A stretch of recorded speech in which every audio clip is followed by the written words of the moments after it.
भोला सब दुख काटो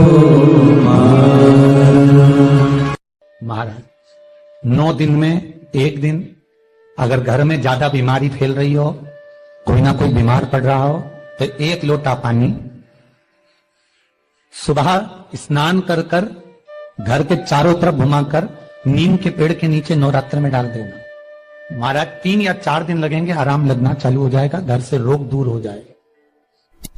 शिव महापुराण की कथा कहती है, देवी भागवत कहती है कि माता का 9 दिवस तक स्थान नीम के पेड़ के नीचे रहता है। इसलिए आज भी दक्षिण दिशा में देवी की मूर्ति नहीं बिठाते, नीम के पेड़ को साड़ी पहनाते हैं, नीम के पेड़ का ही मांग भरकर मंगलसूत्र पहनाकर नीम के पेड़ का ही श्रृंगार होता है और नीम के पेड़ की ही पूजन होती है। दक्षिण दिशा में माता की मूर्ति विराजमान नहीं करते नवरात्र में नीम के वृक्ष की पूजन करते, क्योंकि देवी भागवत में स्पष्ट कहा गया, नवरात्रि तक मां जगत जननी जगदम्बा 64 योगिनियों के साथ में नीम में विराजमान हो जाती। 64 योगिनी। घर के अंदर बैठकर आप 27 मनके की माला जप रहे हो, घर के अंदर बैठकर 30 मनके की माला जप रहे हो, घर के अंदर बैठकर 108 मनके की माला जप रहे हो। आप जितने भी मनके की माला घर के अंदर बैठ रहे हो और जप रहे हो, उसका पुण्य आपको प्राप्त होगा, मना नहीं है, मिलेगा। पर रुपये में से 54, रुपये में से कितना मिल रहा है? 54, 25%। वही माला आप किसी मंदिर में, देवालय में, तीर्थ में जप रहे हो, उसका पुण्य मिलेगा केवल आधा, 50%, मात्र 50। महाराज वही माला आप यदि पीपल, आंवला, समी, बेलपत्र, इन वृक्ष के नीचे अगर आप एक माला को लेकर बैठे हो और बिना आसन के, समी के वृक्ष के नीचे आप कोई मंत्र जप रहे हो, कोई बेलपत्री के पेड़ के नीचे मंत्र जप रहे हो, कोई आंवले के पेड़ के नीचे मंत्र जप रहे हो, किसी पीपल के वृक्ष के नीचे मंत्र जप रहे हो, तो वहां आसन लगाने की जरूरत नहीं होती। बिना आसन के अगर आपने एक माला का एक मन का भी अगर जपा है, शिव महापुराण कहती है, विष्णु पुराण कहती है कि 100% पुण्य आपके खाते में उस मंत्र का फल प्रदान कर देता है। उस मंत्र का शिव महापुराण की कथा, लिंग पुराण की कथा, विष्णु पुराण की कथा, पद्म पुराण की कथा कहती है कि किसी वृक्ष के नीचे, जिन वृक्षों का गुणगान हमारे शास्त्र करते हैं, जिन वृक्षों का गुणगान हमारी पुराणे करती हैं, उन वृक्ष के नीचे अगर एक मंत्र का मन का भी फेरा जाए तो उसका पुण्य हजारों गुना प्राप्त हो जाता, आप रूप प्राप्त होता अपने आप।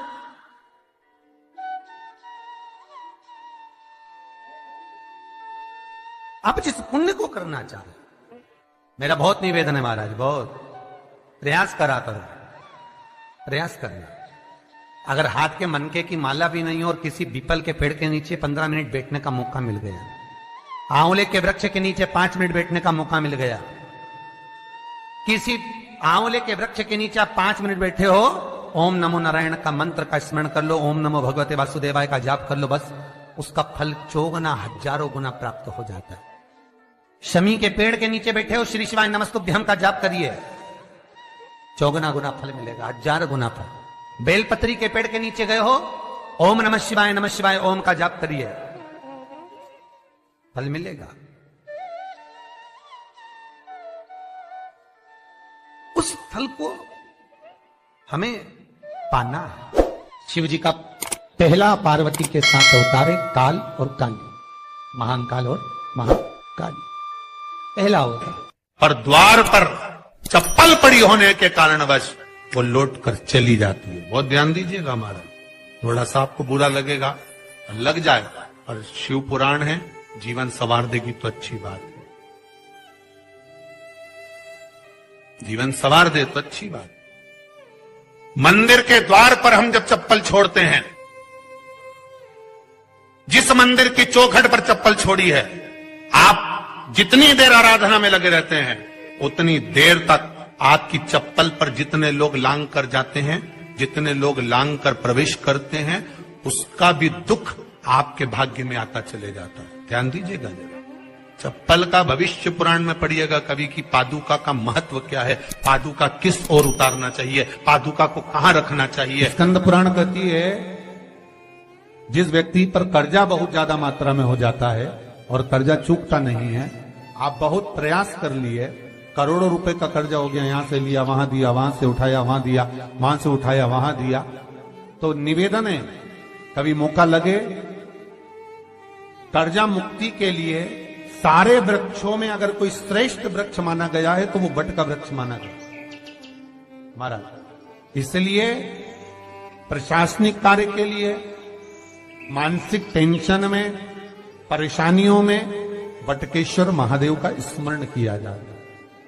और यदि निवेदन करूंगा बहुत ज्यादा, यदि आपको कर्जा हो गया, बहुत ज्यादा कर्जा हो गया और वो कर्जा चूक ही नहीं रहा, तो थोड़े दिन बड़ के पेड़ के नीचे आप बटकेश्वर महादेव के लिए 1 लोटा पानी, उसमें थोड़ा सा पिसा हुआ चावल पीस के गला लेना, चावल को और पीस लेना, पीस के उस पानी में मिला लेना और मिलाकर उसमें थोड़ी सी हल्दी पिसी हुई डालकर बटकेश्वर महादेव के नाम से बड़ के पेड़ के नीचे अपनी कामना कर जो कर्जा हुआ है उस कर्जे का भान देते हुए, स्मरण देते हुए छोड़ दीजिए। महाराज 2 या 3 सोमवार एक ही जगह पर करना, 3 सोमवार बाद वहीं से बड़ के पेड़ की थोड़ी सी जड़ उठा लाना और उस जड़ को एक कोई धागे में बांधकर या तो अपनी गले में डाल लो या अपनी जेब में पटक लो, उसको थोड़े दिन पटक कर रखना, लगभग 2 से 3 महीना पटक कर रखो।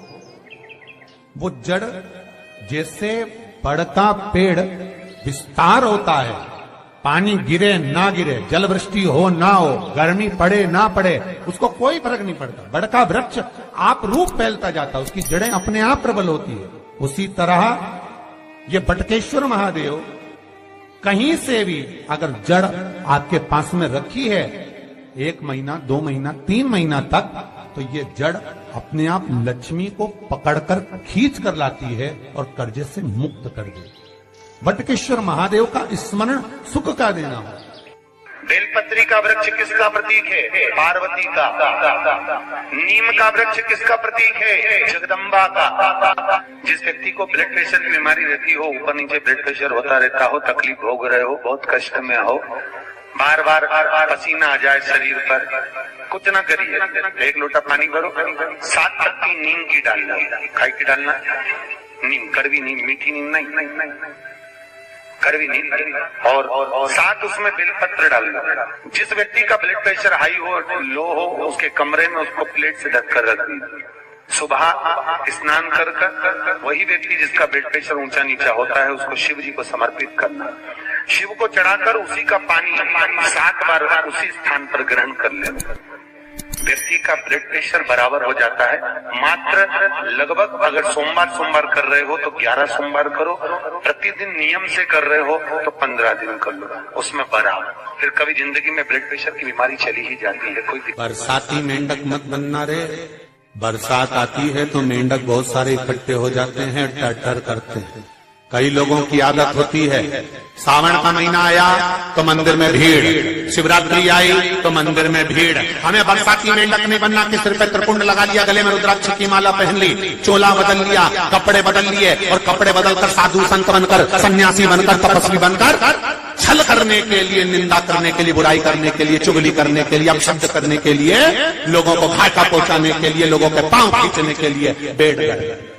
ये नहीं बनना हमको, हमें बरसाती मेंढक नहीं बनना। भगवान की कथा कहती है शिव को पाने के लिए कपड़े बदलने की जरूरत